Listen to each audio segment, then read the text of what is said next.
In a hole in the ground in the Peruvian Amazon, there is a spider the size of your open hand. She is a tarantula.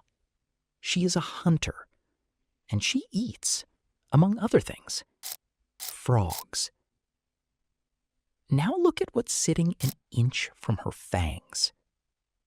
A frog, the size of your thumbnail. Not hiding, not fleeing, just sitting there, in her burrow, where it lives. It has been there for weeks, and every night, this spider, who could kill it in about a second, simply lets it be. The internet loves this story. It'll tell you the spider keeps the frog as a pet, that they're friends, that it's the cutest thing in the rainforest. And that's not what's happening here. What's actually happening is stranger and colder and far more interesting than friendship. Because that frog isn't a pet, it's a tenant. It has a job, and it is paying rent. So why doesn't the spider eat the frog? The spider is a burrowing tarantula, an ambush predator that digs a shaft into the forest floor and waits at the door. She's built for one strategy. Something moves, she grabs it. And she's not a picky eater. Insects, lizards, and yes, small frogs. The frog is a dotted humming frog, barely 2 centimeters long, the size of a grape. Soft, slow, and utterly defenseless against something like her. Put those two in a room together, and you know how it ends. Except, in the burrows of the Amazon, it doesn't. And this isn't one weird spider in Peru. Scientists have found the same arrangement in Sri Lanka, in India, in Paraguay. Different tarantulas, different frogs, different continents. Same deal. Which tells you something. This isn't an accident. It's a solution. And life has found it more than once. So why doesn't she just eat him? The first clue came from a field study in Peru in 1989 by Reginald Cocroft and Keith Hambler. Watching a mother tarantula hunt at night, they ran a simple, brutal test. They offered the spiders frogs. Most of the time, it went exactly how you'd expect.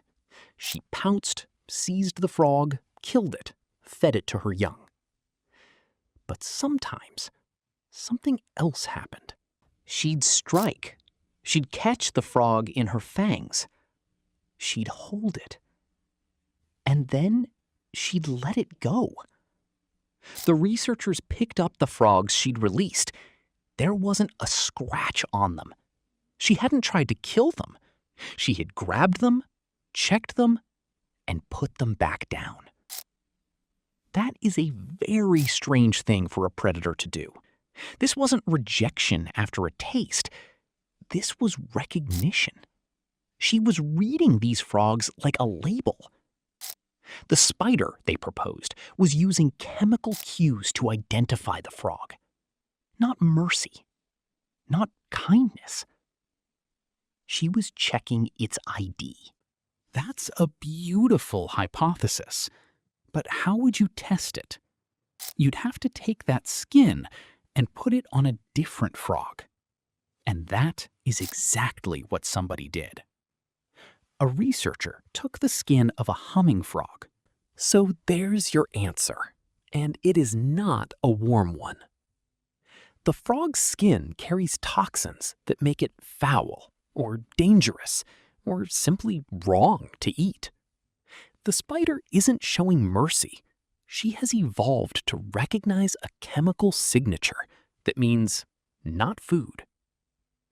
Which explains why the frog doesn't get eaten, but it does not explain why the frog gets to live there. Being inedible buys you safety from the spider. It doesn't buy you a bed in her house. For that, the frog has to pay. Here's the thing about a tarantula that nobody thinks about because we're too busy being afraid of her. She has a weakness: her eggs.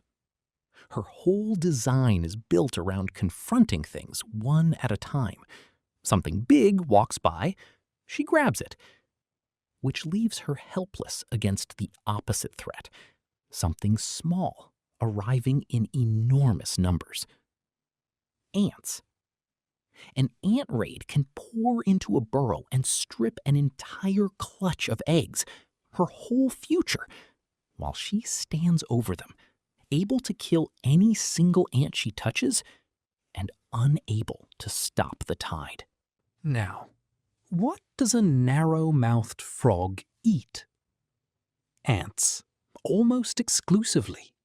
That narrow little mouth is a specialist tool, evolved to pick off small insects, one after another, all night long. So look at what's really sitting in that burrow. The spider has a fatal vulnerability to small insects, and she's holding the one thing that eats them. The frog is defenseless against the whole forest, and it's living inside the fortress of a giant venomous predator. She provides the walls, he provides pest control. She can't eat him, he can't beat her. That's not a pet. That's a contract. Biologists still argue about what to call this. Commensalism, where only the frog benefits, or mutualism, where both sides gain. That debate is genuinely open. But the label matters less than how this thing had to have started. It didn't start with cooperation. Nobody offered anybody a deal. It started with a predator trying to eat something, and failing. It started with a toxin, a bad taste, a spider spitting out a frog. The frog wasn't invited in. The frog was simply not worth killing. And that tiny accidental gap, one door left unlocked by chemistry, was a space. So go back to that hole in the ground. The hand-sized spider at the door. The thumbnail-sized frog beside her, calm in the dark.